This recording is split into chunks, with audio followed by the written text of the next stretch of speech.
Hello students, my name is Sandeep Khatri and I welcome you to my session on organized crime of भारतीय न्याय संहिता। तो आज के इस सेशन में हम पढ़ेंगे कि सर ये ऑर्गेनाइज्ड क्राइम क्या होता है। क्या आईपीसी में भी ऑर्गेनाइज्ड क्राइम से रिलेटेड कोई सेक्शंस थे और ऑर्गेनाइज्ड क्राइम के जो आपका सेक्शन है उसके इंपॉर्टेंट एसेंशियल्स क्या है, यही सब समझेंगे आज के इस पर्टिकुलर सेशन में। तो शुरू करते हैं इस सेशन को। So students, welcome again on भारतीय न्याय संहिता 2023। Chapter number 6 offences affecting the human body, जिसमें सेक्शन नंबर 111 है, वो डील करता है आपके ऑर्गेनाइज्ड क्राइम से। तो students, as far as the Indian penal code 1860 is concern, उसमें ऑर्गेनाइज्ड क्राइम से रिलेटेड कोई भी सेक्शन नहीं था, राइट। अब हम बात करते हैं सर ये ऑर्गेनाइज्ड क्राइम होता क्या है। इसको एक बहुत ही सिंपल एग्जांपल से समझने की कोशिश करते हैं। देखिए, जिस जिस तरीके से सोसाइटी बदलती है उस तरीके से क्राइम करने के तरीके भी बदलते हैं, राइट। जैसे कि पहले आपने सुना होगा कि जो चोरी होती थी वो कहां पर होती थी, वो मार्केट में होती थी, क्योंकि वहां पे लोग बहुत होते थे और लोग पैसा लेकर जाते थे, तो वहीं पे मार्केट में चोरी हो जाती थी। फिर धीरे धीरे टाइम बदला, सोसाइटी बदली, इरा बदली, और अब जब हम आईटी इरा में जी रहे हैं, तो अब सबसे ज्यादा ऑफेंसेस कहां पे होते हैं? मोबाइल, लैपटॉप, ठीक है, इनको यूज करते हुए जो है आपके अकाउंट से पैसे निकाल लिए जाते हैं। तो विच मीन्स कि जैसे जैसे सोसाइटी बदलती है वैसे वैसे आपके क्राइम करने के तरीके भी बदलते हैं। अब आते हैं ऑर्गेनाइज्ड क्राइम पे। तो देखिए, जिस तरीके से एक सिंपल सी कंपनी होती है, और एक कंपनी, कोई भी पर्टिकुलर कंपनी जितनी ज्यादा ऑर्गेनाइज्ड होगी उसकी प्रोडक्टिविटी उतनी ज्यादा अच्छी निकलेगी। फॉर एग्जाम्पल, अगर एक कंपनी है तो उसमें एक मार्केटिंग डिपार्टमेंट होगा जो कि उस कंपनी का मार्केटिंग को देखेगा, एक अकाउंट्स डिपार्टमेंट होगा जो उसके अकाउंट्स को देखेगा, ठीक है, एक फाइनेंस डिपार्टमेंट होगा जो कि उसके फाइनेंसेस को देखेगा, एक आपका एचआर डिपार्टमेंट होगा जो कि रिक्रूटमेंट को देखेगा। तो ये सारा ऑर्गेनाइज्ड स्ट्रक्चर जैसे कि एक कंपनी चलती है, ठीक है।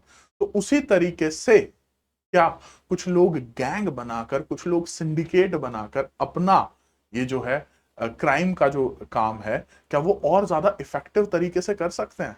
तो आंसर आता है बिल्कुल सर। अगर चीजें ऑर्गेनाइज होंगी, अगर मैं एज अ स्टूडेंट का एग्जांपल लूं यहां पे, ठीक है, आप भी अपना टाइम टेबल अगर बनाकर चलते हो कि अच्छा मुझे इतने दिन में ये सब्जेक्ट कंप्लीट करना है, इतने से इतने बजे मुझे लैंग्वेज पे ध्यान देना है, इतने से इतने बजे मुझे अपने जीके जीएस पे ध्यान करना है, तो उन सर्कमस्टांसेस में क्या आपकी प्रोडक्टिविटी बढ़ेगी? तो आंसर आएगा यस सर। जितने ज्यादा हम ऑर्गेनाइज्ड होंगे उतनी ज्यादा प्रोडक्टिविटी बढ़ेगी। तो फिर जब आप क्राइम की दुनिया में आते हैं, तो वहां पर जितनी ऑर्गेनाइज चीजें होंगी, तो क्या वहां पर भी प्रोडक्टिविटी बढ़ेगी? बिल्कुल, वहां पर भी प्रोडक्टिविटी बढ़ेगी। अगर मैं आपको यहां पर याद दिलाना चाहूं कि आईपीसी में तो as such an organised crime से रिलेटेड कोई भी डायरेक्ट सेक्शन नहीं था, लेकिन जब आप लोकल लॉज देखने के लिए जाते हैं, जैसे कि मकोका, ठीक है जी, जो कि महाराष्ट्र में एप्लीकेबल किया गया था, बाकी फिर उसके बाद कुछ और स्टेट्स ने भी उसको अपनी स्टेट में इंप्लीमेंट किया, क्योंकि जब आप ये सुनते हैं कि गैंग्स और ये सोन, तो ऑर्गेनाइज्ड क्राइम जो है मुंबई में एक तरीके से बहुत ज्यादा था, तो उन्होंने अपने लिए वहां पर लोकल लॉ बनाया। अब लोकल लॉ और स्पेशल लॉ में क्या डिफरेंस होता है? स्पेशल लॉ होता है जो कि एक स्पेसिफिक सब्जेक्ट मैटर से डील करता है, और लोकल लॉ वो होता है जो कि एक पर्टिकुलर टेरिटरी पर एप्लीकेबल होता है, ठीक है। तो वो मकोका का ऑब्जेक्टिव ही ये था कि जो ऑर्गेनाइज्ड क्राइम है महाराष्ट्र में, उसको हम जो है रोकें, उसको स्टॉप करें, ठीक है। अब जब हम भारतीय न्याय संहिता पढ़ने जा रहे हैं, तो इसमें आपका सेक्शन 111 जो है, आपको पहले तो ये बताएगा कि ऑर्गेनाइज्ड क्राइम होता क्या है। तो पूरा आपने पूरी एक ऑर्गेनाइजेशन, पूरा एक गैंग बना लिया है। उस गैंग में सबको आपने काम डिवाइड कर दिया है कि अच्छा धमकी देनी है तो ये देंगे, ठीक है, फिर पैसा लेने जाना है तो ये लेने जाएंगे। अच्छा, अगर उसने पैसा देने से मना कर दिया तो उसको जो है जान से जो मारेगा वो ये पर्सन मारेगा। अच्छा, सारे जो इलीगल एक्टिविटीज हैं, प्रोस्टिट्यूशन है, वो ये डिपार्टमेंट देखेगा। अच्छा, जो कॉन्ट्रैक्ट किलिंग वाले डिपार्टमेंट है वो ये देखेगा। तो इस तरीके से जो पूरा एक माफिया जो चला रहे हैं, तो अब ये एक वो बात नहीं रही कि ये सिर्फ एक किडनैपिंग का केस है, या ये सिर्फ एक एक्सटॉर्शन का केस है, या फिर ये एक सिर्फ लैंड ग्रैबिंग का केस है। नहीं, ये अपने आप में ही एक बहुत बड़ा ऑफेंस है, ठीक है। तो क्योंकि आपने तो लाइफ लॉन्ग सोच लिया ना कि अपना तो फ्यूचर ही है, हमको काम ही ये करना है, तो क्या उसमें पनिशमेंट ज्यादा होनी चाहिए? बिल्कुल होनी चाहिए। अब मान लीजिए एक उसमें आपके 50 मेंबर्स हैं, ऑफेंस सिर्फ 2 ने किया, तो क्या बाकी 48 को भी पनिशमेंट मिलनी चाहिए? तो आंसर आता है बिल्कुल यस। तो अब आते हैं सेक्शन 111 पे। पहले देखते हैं कि ऑर्गेनाइज्ड क्राइम होता क्या। क्लॉज 1 ऑफ सेक्शन 111 आपको इस क्वेश्चन का आंसर करता है कि ऑर्गेनाइज्ड क्राइम क्या होता है। एनी कॉन्टिन्यूइंग अनलॉफुल एक्टिविटी, तो देखिएगा यहां पे मैंने कुछ 3 टर्म्स को जो है हाईलाइट किया है, जिसमें पहली है कॉन्टिन्यूइंग अनलॉफुल एक्टिविटी, दूसरी है आपकी इकोनॉमिक ऑफेंस, और तीसरी है आपकी ऑर्गेनाइज्ड क्राइम सिंडिकेट। तो इन्हीं तीनों को मैंने क्यों हाईलाइट किया है, क्योंकि इस पूरे प्रोविजन को समझने के लिए पहले आपको इन तीनों का मतलब पता होना चाहिए। और वो कैसे पता होगा? वो आपको पता होगा ऐसे, जो एक्सप्लेनेशन है इसकी, उसमें जो है आपको इन तीनों टर्म्स को डिफाइन किया गया है। तो पहले देखते हैं ऑर्गेनाइज्ड क्राइम सिंडिकेट का क्या मतलब है। ठीक है जी। और आपका ये कंटिन्यूइंग अनलॉफुल एक्टिविटी और इकोनॉमिक ऑफेंस, तो एक एक करके पढ़ते हैं। ऑर्गेनाइज्ड क्राइम सिंडिकेट का मतलब है एक ग्रुप ऑफ 2 और मोर पीपल। तो देखिए, आई होप कि ये तो आप एग्री करेंगे कि एक पर्सन अपनी गैंग नहीं बना सकता है। ठीक है, the moment you use this term gang, इसका मतलब भाई 2 या 2 से ज्यादा तो लोग हैं। ठीक है, और अच्छा एग्जांपल आपको देता हूं, क्या एक पर्सन अपना व्हाट्सएप ग्रुप बना सकता है? तो सर उसकी तो फिर जरूरत ही नहीं है ना। ग्रुप का मतलब क्या होता है कि आपके पास लोग हैं। ठीक है, डन। वैसे बनाना तो फिर 2 को भी नहीं चाहिए, बट अगेन 2 लोग फिर भी बना सकते हैं।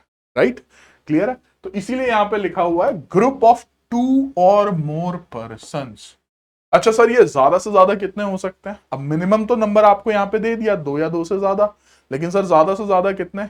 अब देखो, ये कोई कंपनी, पार्टनरशिप, उसके मेंबर्स की तो बात हो नहीं रही है। ठीक है, तो यहां पर ये कितने भी हो सकते हैं, मैक्सिमम कोई लिमिट यहां पर नहीं है। हु एक्टिंग आइदर सिंगली और ज्वाइंटली, अब जब आप कोई काम कर रहे हो तो या तो आप अकेले कर रहे हो या मिलके कर रहे हो, एज अ सिंडिकेट और गैंग। ठीक है, तो सिंडिकेट का मतलब ही आपका जिस तरीके से गैंग होता है उसी तरीके से एक सिंडिकेट होता है। ठीक है, indulge in any continuing unlawful activity, तो आप किस में इंडल्ज हो रहे हो? वो जो एक्ट कर रहे हो सिंगली या फिर ज्वाइंटली, वो कैसे कर रहे हो? आप कर रहे हो कंटिन्यूइंग अनलॉफुल एक्टिविटी। देखो, अनलॉफुल एक्टिविटी तो समझ में आता है कि कोई ना कोई आप ऑफेंस कर रहे होगे, लेकिन यहां पे कंटिन्यूइंग भी लिखा हुआ है, तो मतलब आप उसे करते ही जा रहे हो। Right. Second, continuing unlawful activity का क्या मतलब है? वो एक्टिविटी जो कि प्रोहिबिटेड बाय लॉ है। प्रोहिबिटेड बाय लॉ मतलब लॉ कहता है कि आप इस तरीके का काम नहीं कर सकते हैं, विच इज कॉग्निजेबल ऑफेंस, जो कि अपने आप में क्या है? कॉग्निजेबल ऑफेंस है। अब कॉग्निजेबल ऑफेंस का मतलब जानने के लिए आपको कहां जाना पड़ेगा? भारतीय नागरिक सुरक्षा। ठीक है जी। तो भारतीय नागरिक सुरक्षा आपको क्या कहती है कि कॉग्निजेबल ऑफेंस कौन से होते हैं? जिसमें पुलिस ऑफिसर आपको अरेस्ट कर सकता है विदाउट वारंट। इसके साथ साथ, अब कोई भी एक पर्टिकुलर ऑफेंस है, सर मुझे कैसे पता लगेगा कि ये पर्टिकुलर ऑफेंस कॉग्निजेबल ऑफेंस है और या ये नहीं है? तो उसके लिए आपको रेफर करना होगा शेड्यूल 1, और वहां पर आपको पूरी की पूरी लिस्ट मिल जाएगी। Punishable with imprisonment of 3 years और मोर। ठीक है, जिसमें पनिशमेंट है इंप्रिजनमेंट 3 साल या उससे ज्यादा, undertaken by any person either singly और jointly as a member of an organized crime syndicate or on behalf of such syndicate in respect of which more than one charge sheet। तो next आपकी eligibility क्या है? एक से ज्यादा charge sheet file होनी चाहिए आपके खिलाफ with in a preceding period of 10 years। ठीक है, and that court has taken cognizance of such offence and includes economic offence. तो ये आपका पूरा का पूरा कंटिन्यूइंग अनलॉफुल एक्टिविटी का मतलब क्या है। सर इकोनॉमिक ऑफेंस कौन कौन से होते हैं? तो criminal breach of trust economic offence है, फॉर्जरी, ठीक है, काउंटरफीटिंग ऑफ करेंसी नोट्स, ठीक है, मतलब अपने ही घर में नोट छाप लेना, ठीक है, bank notes and government stamps. Telgi scam आपको याद होगा, ठीक है, तो वो अपने आप में एक इकोनॉमिक्स ऑफेंस था। हवाला ट्रांजैक्शन, ठीक है जी, आपकी मनी लॉन्ड्रिंग से रिलेटेड सारा कुछ। मास मार्केटिंग फ्रॉड, 2 महीने में पैसा 10 गुना हो जाएगा, 2 महीने के लिए पैसा हमें दो, पैसा 10 गुना हो जाएगा, बाद में ना कंपनी का पता है ना पर्सन का पता है। तो वो क्या हो रही है, mass marketing fraud. Or running any scheme to defraud several persons or doing any act in any manner with a view to defraud any bank or financial institution। आप किसी बैंक या फाइनेंशियल इंस्टीट्यूशन को जो धोखा देते हो, ठीक है, मान लीजिए आपने कोई लोन करवा लिया, मॉर्गेज में आपने प्रॉपर्टी रखी, वो प्रॉपर्टी भी आपकी नहीं थी, तो बेसिकली आपने क्या किया है, ठीक है, to fraud the banks and financial institution or any other institution or organisation for obtaining monetary benefits. तो देखिए सीधी सी बात है, इकोनॉमिक ऑफेंस किस लिए किया जाता है, चाहे आप starting from criminal breach of trust किसी का भी एग्जांपल ले लें, मास मार्केटिंग फ्रॉड का ले लें, काउंटरफीटिंग ऑफ करेंसी नोट्स ले लें, ऑब्जेक्टिव एक ही है, और वो क्या है सर, ऑब्जेक्टिव है मॉनेटरी बेनिफिट, मतलब पैसा चाहिए, ठीक है, और वो भी थोड़े टाइम में बहुत ज्यादा, राइट, और वो भी किसी को फ्रॉड करके, किसी को डिसीव करके, किसी को धोखा धोखा देके, ठीक है। तो ये आपको तीनों टर्म्स अगर क्लियर हो गई हैं, तो अब देखिएगा, अब आपको ऑर्गेनाइज्ड क्राइम समझने में बहुत ज्यादा परेशानी नहीं होगी। क्या कह रहा है ये, any continuing unlawful activity including kidnapping, robbery, vehicle theft, ठीक है, जैसे बाइक चुराना या गाड़ी चुराना, ठीक है, ये हमारा मतलब डेली का है, ठीक है, तो दैट इज द थिंग। तो यहां पे जो कहा जा रहा है वो ये कहा जा रहा है कि एक किडनैपिंग नहीं, हमने काम ही ये करना है, ठीक है। जैसे फॉर एग्जांपल आपने अपना एक गैंग बना लिया, सिंडिकेट बना लिया, जिसका काम क्या है कि शहर के जितने जितने अमीर लोग हैं उनके बच्चों को एक एक करके उठाना है और फिर उनसे पैसा मांगना है, या उनको उठाना है फिर उनके घर वालों से पैसा मांगना है। तो किसी भी तरीके की kidnapping, robbery, vehicle theft, extortion, land grabbing, ठीक है जी, मतलब किसी की जमीन पे कब्जा कर लेना, कॉन्ट्रैक्ट किलिंग, ठीक है जी। देखो अब किडनैपिंग, रॉबरी ये आपके लिए बहुत पुरानी टर्म्स होंगी आईपीसी अगर आपने पढ़ा हुआ है तो, राइट, लेकिन व्हीकल थेफ्ट आपके लिए नया होगा, लैंड ग्रैबिंग आपके लिए नया होगा, कॉन्ट्रैक्ट किलिंग आपके लिए नया होगा। कॉन्ट्रैक्ट किलिंग लेमन भाषा में कहा जाए तो सुपारी देना, ठीक है, विच मीन्स कि मैं आपको सो एंड सो इतना अमाउंट ऑफ पैसा दूंगा और आप मेरे लिए इस इंसान को जान से मार दीजिए। So that is your contract killing. Economic offence अभी अभी हमने डिस्कस किए कौन कौन से आपके इकोनॉमिक ऑफेंस होंगे, साइबर क्राइम्स, ठीक है, ट्रैफिकिंग ऑफ पर्संस, ठीक है, ड्रग्स, वेपन्स और इलिसिट गुड्स और सर्विसेज। ये इलिसिट गुड्स और सर्विसेज का मतलब होता है वो सामान या वो सर्विसेज देना जो कि लीगल नहीं है, ठीक है। Human trafficking for prostitution or ransom by any person or group of persons acting in concert, singly or jointly, either as a member of an organized crime syndicate or on behalf of such syndicate, by use of, अब किस तरीके से करोगे आप, violence use करोगे या डराओगे कि violence use कर रहे हैं, इंटिमिडेशन मतलब धमकी दोगे, कोअर्शन फिजिकली उनको जो है उनके ऊपर प्रेशर डालोगे वो काम करने के लिए, और by any other unlawful means to obtain direct or indirect. अब यहां से जो है ना आपका ये जो है ये बेसिकली अब ऑर्गेनाइज्ड क्राइम का हम किस पे आ रहे हैं, ऑब्जेक्टिव पे आ रहे हैं। सर क्यों किया जा रहा था organised crime, to obtain direct or indirect material benefit, ठीक है। अब वो मटेरियल बेनिफिट क्या होता है, फाइनेंशियल बेनिफिट, वही घूम फिर के वही बात आ गई आपकी मॉनेटरी, शैल कंस्टिट्यूट ऑर्गेनाइज क्राइम। तो मटेरियल बेनिफिट मतलब मुझे कोई ना कोई प्रॉपर्टी मिल जाएगी, मुझे पैसा मिल जाएगा एंड सो ऑन, ठीक है, मेरा किसी ना किसी तरीके से मुनाफा हो जाएगा, फायदा हो जाएगा, that is the objective of this organised crime. अब आप इनमें से किसी का एग्जांपल ले लो, कोई रॉबरी क्यों कर रहा है, फाइनेंशियल बेनिफिट, व्हीकल थेफ्ट क्यों कर रहा है, मटेरियल बेनिफिट, या उसे बेच के फिर उसे पैसे मिल जाएंगे मुझे, ठीक है। अब आते हैं जी पनिशमेंट पे। तो whoever commits organized crime shall, if such offense has resulted in the death of any person, मतलब ऑर्गेनाइज्ड क्राइम करते करते अगर आपने किसी पर्सन की डेथ भी कमिट कर दी है तो आपको क्या पनिशमेंट मिलेगी, बी पनिश्ड विद डेथ। तो मतलब यहां पर क्या दी जा रही है, capital punishment. Minded students, capital punishment का प्रोविजन हम कहां रखते हैं, rarest of the rare, and I hope my all students will agree on this कि हाँ सर ऑर्गेनाइज्ड क्राइम को अगर कोई रन कर रहा है तो वहां पे डेथ का प्रोविजन होना ही होना चाहिए, ठीक है। और यहां पर तो आपने डेथ भी कर दी है ऑर्गेनाइज्ड क्राइम करते हुए, तो बी पनिश्ड विद डेथ और imprisonment for life, and shall also liable to fine, तो मतलब फाइन भी आपको देना पड़ेगा, which shall not be less than 10 lakh rupees.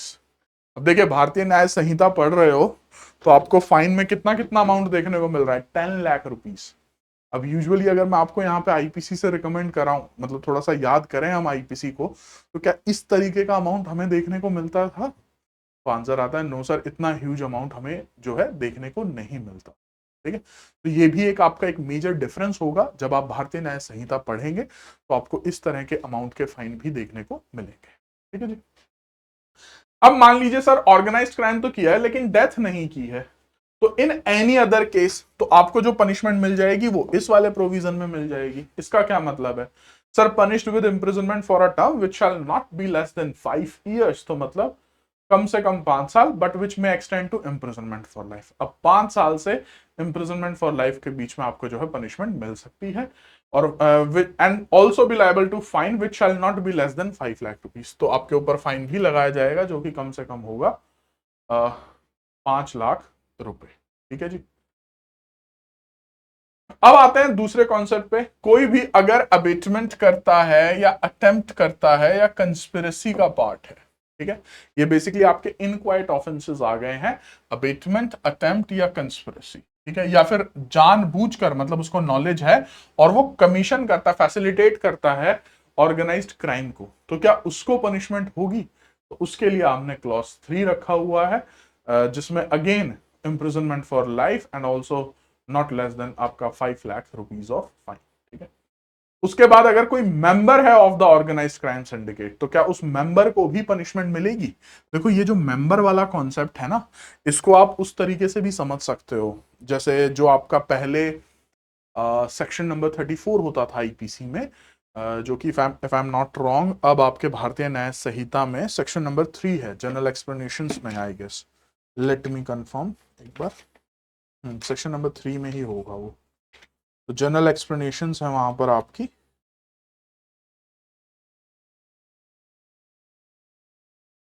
मैं एक बार शॉर्ट,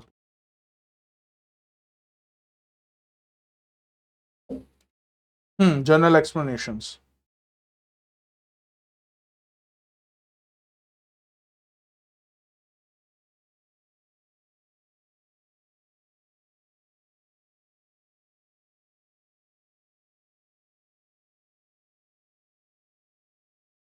जो कि आपका प्रिंसिपल ऑफ ज्वाइंट लायबिलिटी था।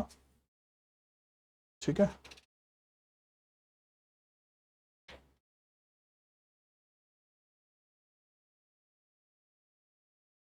जस्ट अ सेकंड, मैं आपको एक याद करने का ना इसका तरीका बताना चाहता हूँ, तो आपके लिए और ये जो है सिंपल हो जाएगा और ज्यादा इजी हो जाएगा।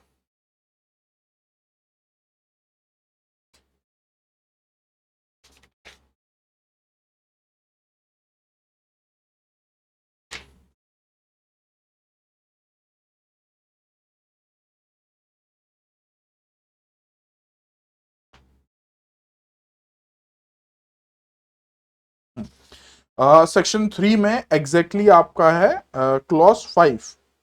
ठीक है, when a criminal act is done by several person in furtherance of common intention. ठीक है, तो ये बेसिकली आपका प्रिंसिपल ऑफ जॉइंट लायबिलिटी था, तो उसमें मेंबर को भी जो है आपकी पनिशमेंट मिलती थी, या अगर मैं इसको कनेक्ट करना चाहूं विद सेक्शन 149 ऑफ आईपीसी से। ठीक है, डन। तो भारतीय न्याय संहिता में एक बार हमें देखना होगा, मुझे कमेंट्स में बताइएगा कि कौन सा सेक्शन नंबर है जो आपका आईपीसी में सेक्शन 149 था, तो उससे भी आप इसको रिलेट कर सकते हो। अब इससे रिलेट करने से फायदा क्या होगा ये देखिएगा, रिलेट करने से आपका फायदा ये होगा कि यहां पर भी अगर कोई मेंबर भी है तो भी उसको जो है पनिशमेंट मिल रही है।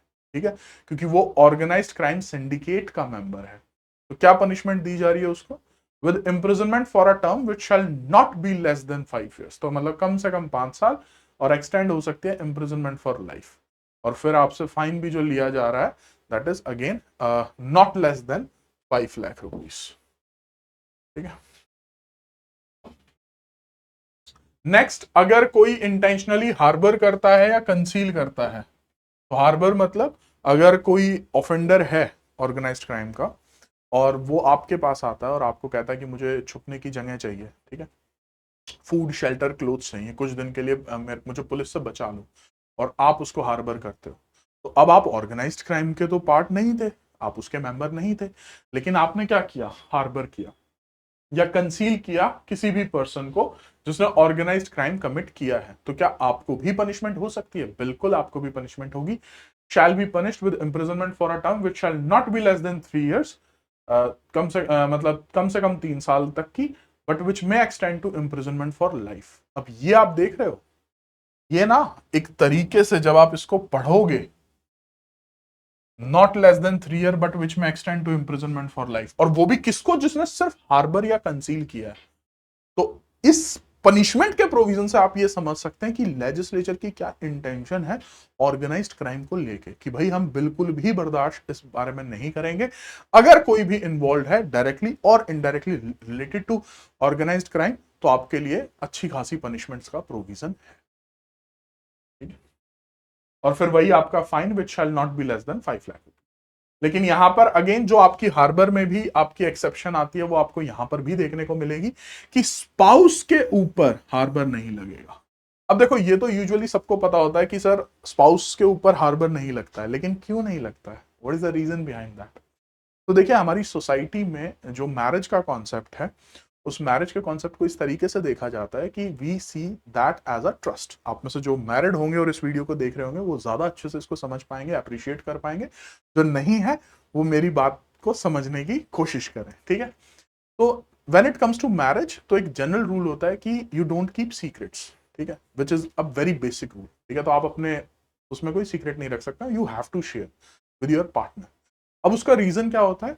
क्योंकि इससे आपका उन पे और उनका आपके ऊपर कॉन्फिडेंस जो है हाई होता है, ठीक है, ट्रस्ट की वजह से। लेकिन अगर सर सीक्रेट्स नहीं बताते हैं, तो there is a usual thing कि मैरिज में इश्यूज आएंगे ही आएंगे, प्रॉब्लम होगी ही होगी, आज नहीं तो कल होगी, ठीक है, अगर आप अपनी सभी सीक्रेट्स इस तरीके से शेयर नहीं कर रहे हैं। तो अब यही कॉन्सेप्ट यहां पर आता है कि सर अगर हम अपनी मैरिज को रिस्क पे रखते हैं, तो क्या इज दैट फाइन?